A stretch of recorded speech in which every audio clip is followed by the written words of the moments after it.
Olá, conforme prometido, eu, fiz esse vídeo para contemplar aquelas pessoas que se vacinaram ou que têm que se vacinar pelo risco elevado em relação à febre amarela.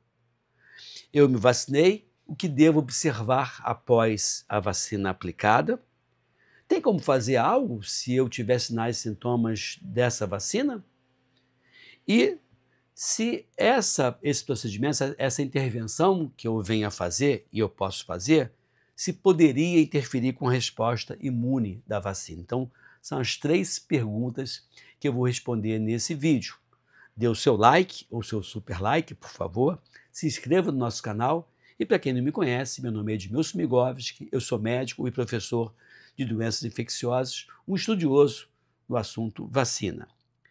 E aí, o que eu devo observar? Qual é o risco que eu tenho e depois de quanto tempo que a vacina contra a febre amarela foi aplicada? Geralmente, esses eventos adversos sistêmicos, do tipo mal-estar, dor de cabeça, dor no corpo, náuseas e vômitos, dor no local da injeção, dor de cabeça, ela pode ocorrer até 2 semanas após a vacina ter sido aplicada. Em geral, de 5 a 10 dias logo após a vacina. Portanto, se você tiver esses sinais e sintomas, uma média de até no máximo 2 semanas após a vacina de febre amarela, que é de vírus atenuado, ter sido aplicada, é interessante você buscar atendimento médico e relatar esse problema.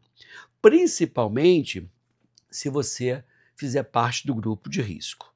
Esses sinais e sintomas mais leves, em geral, são autolimitados, durando aí em torno de 3 dias, mas pode agravar e principalmente em pessoas com mais de 60 anos de idade, esses eventos adversos acabam ocorrendo de uma forma mais comum. O problema sério que seria o acometimento de vísceras pelo vírus vacinal ocorre mais frequentemente acima de 60 anos de idade, cerca de 12 pacientes por milhão de pessoas que se vacinaram, abaixo de 60 anos de idade, cerca de 3 pacientes por milhão de pessoas que foram vacinadas. É por isso que a gente mensura sempre o risco e benefício. Se a pessoa mora na Inglaterra e lá não tem febre amarela, desculpe, não tem por que tomar a vacina. Por outro lado, se essa pessoa mora na região amazônica, onde o vírus circula de uma forma mais intensa, vale a pena fazer a vacina. Então, esse vídeo é para aquelas pessoas que optaram por fazer a vacina, principalmente a primeira dose, e tem que ficar atento contra esses sinais e sintomas. Então, surgiram sinais e sintomas dentro desses 14 dias pós-vacina. Pode ser pela vacina, pode ser dengue, pode ser zika, pode ser chikungunya, pode ser oropouche. Mas nesse caso, o que eu administro, o que eu recomendo? Eu recomendo off-label, ou seja, não está previsto na bula do medicamento, a nitazoxanida, ou até mesmo a ivermectina, que tem trabalhos mostrando que funciona bem também para o vírus da febre amarela.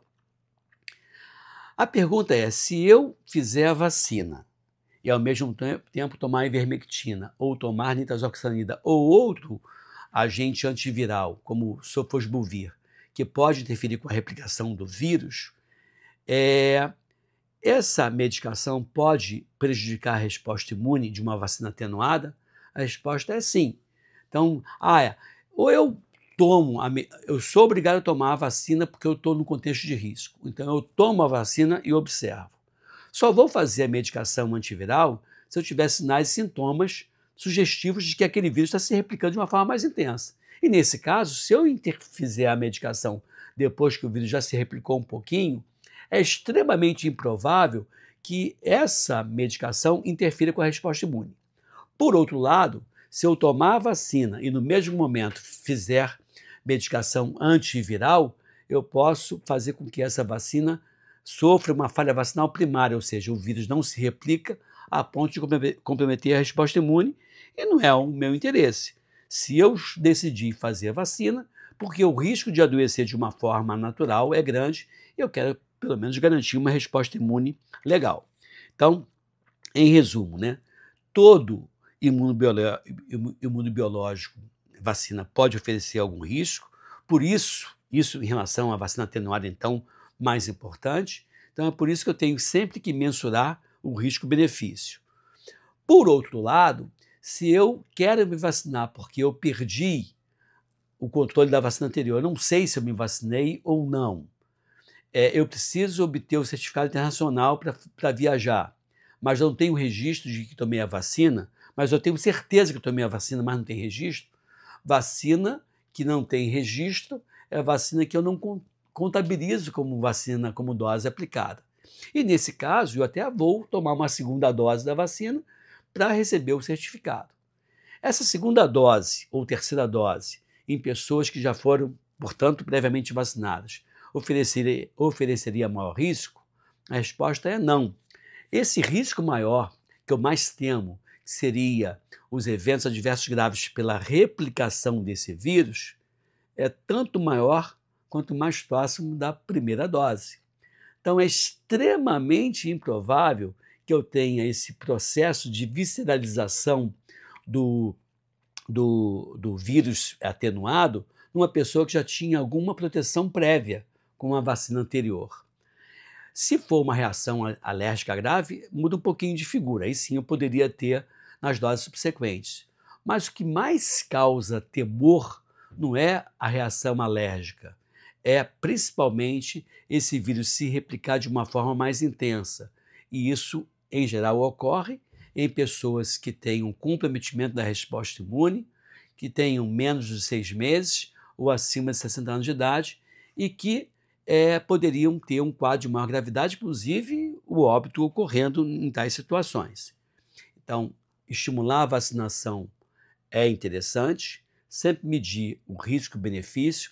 Se a pessoa tiver sinais e sintomas que eu falei, né, e os sinais e sintomas, por exemplo, de maior gravidade, pode ser olhos amarelados, pode ser falência múltipla dos órgãos, como falência hepática, renal, falência respiratória, sangramento, ou seja, a febre amarela, como se fosse uma febre amarela provocada pelo vírus selvagem, pode ocorrer nesse grupo de pacientes com mais vulnerabilidade, com um comprometimento da resposta imune. E para esses pacientes, eu até posso decidir vacinar, mas ficar de olho por pelo menos 2 semanas após a vacina ter sido aplicada é, sim, fundamental para minimizar o risco de doença grave e morte pela vacina. E nesse caso, tem como você tratar off-label usando medicamentos que sabidamente interferem com a replicação do vírus da febre amarela. Mas também não adianta fazer depois, que agravou muito. O ideal é você fazer naquela fase ainda prodrômica, naquela fase inicial, que aí você baixa a bola do vírus sem comprometer a resposta imune do paciente, sem correr risco desse paciente desenvolver um quadro de maior gravidade. Tá bom? Espero que esse vídeo tenha agregado valor para você. Dê aí o seu like ou super like. Curta, portanto, o vídeo, se inscreva no meu canal, marque o sininho e compartilhe esse vídeo, que são dicas importantes, atemporais, para minimizar dor, sofrimento, sequelas, internações e mortes. De 0 a 10, qual é a minha nota, por favor? E é isso aí. Fica aqui, fique bem, fique com a gente. Até breve. Obrigado.